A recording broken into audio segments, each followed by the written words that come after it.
Eu sou Carlos Orlando Fonseca de Souza, professor da Universidade Federal do Amapá.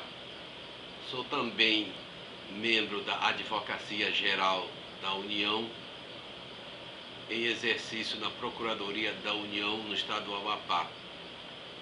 Eu estou aqui para desenvolver um trabalho em forma de videoaula acerca do regime jurídico do servidor.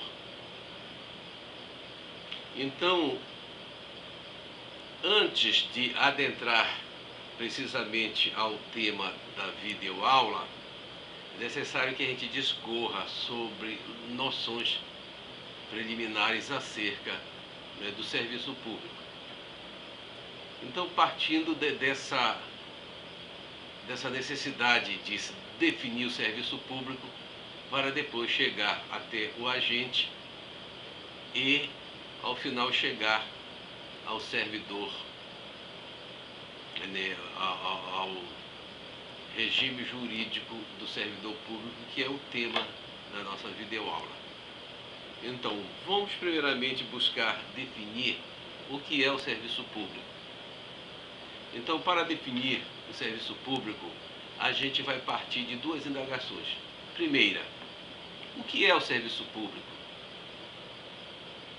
Segunda, quem é que presta o serviço público? Passando a discorrer acerca da primeira indagação, o que é o serviço público? Bem, para responder a isso, nós podemos partir, de exemplos do que seja a atividade do serviço público. Então é interessante o exemplo, porque ele oferta elementos para as definições. Você conhecendo o exemplo, se torna mais fácil você, posteriormente, traçar um conceito, uma definição. Bom, quais seriam esses exemplos? Esses exemplos estão aí no cotidiano da gente. Vamos lembrar, por exemplo, aquele personagem do Abel na novela Caminho das Índias. Ele era guarda municipal, trabalhava no trânsito. E é um exemplo do serviço público do município, no caso, a atividade da guarda municipal. Outro exemplo, o especial programa de televisão da atriz, Adriane Galisteu, em que ela aparece participando de uma tarefa de coleta de lixo. Fez uma reportagem interessante. Também é um exemplo de serviço público a coleta de lixo.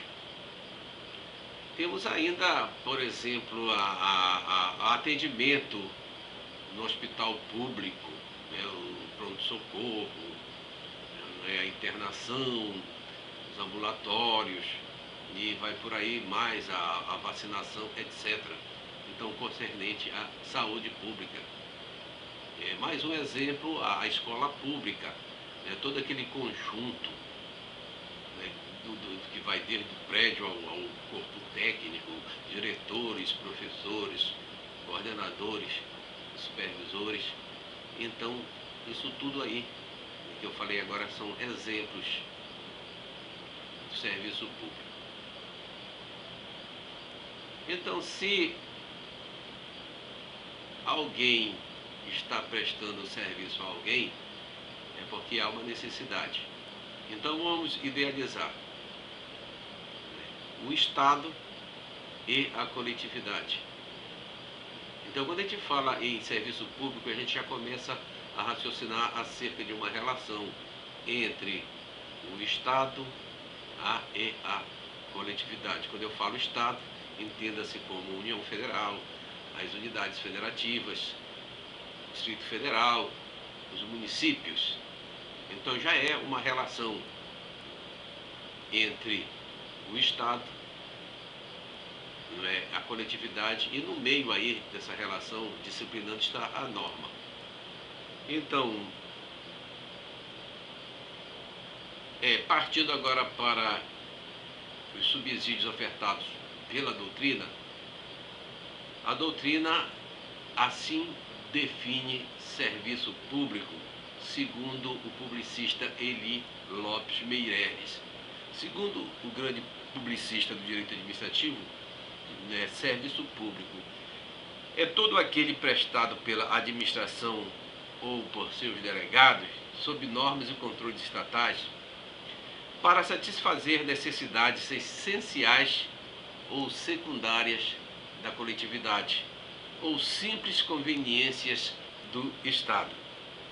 Então aí está ótima a definição de Eli Lopes Meireles.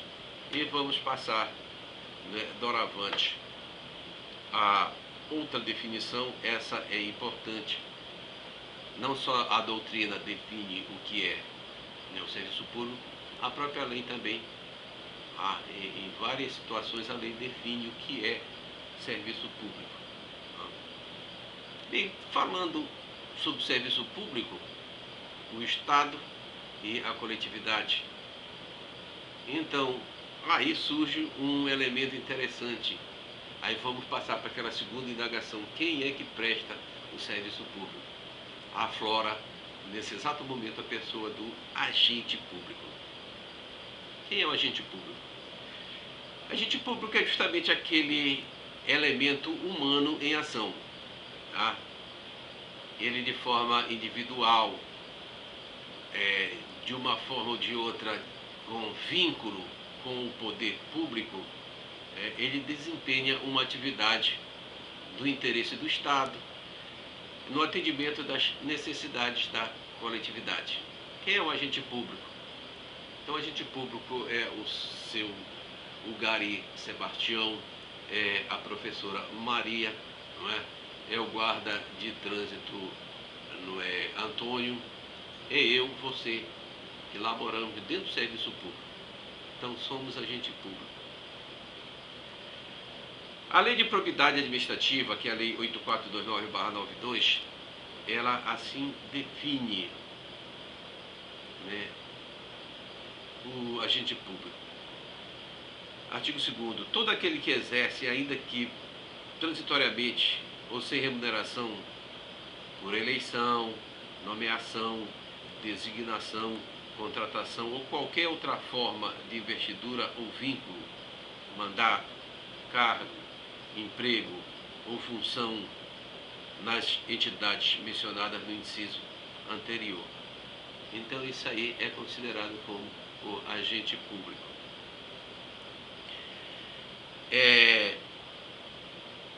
De posse dessas informações, nós vamos encerrar a primeira etapa sobre o nosso trabalho, tá?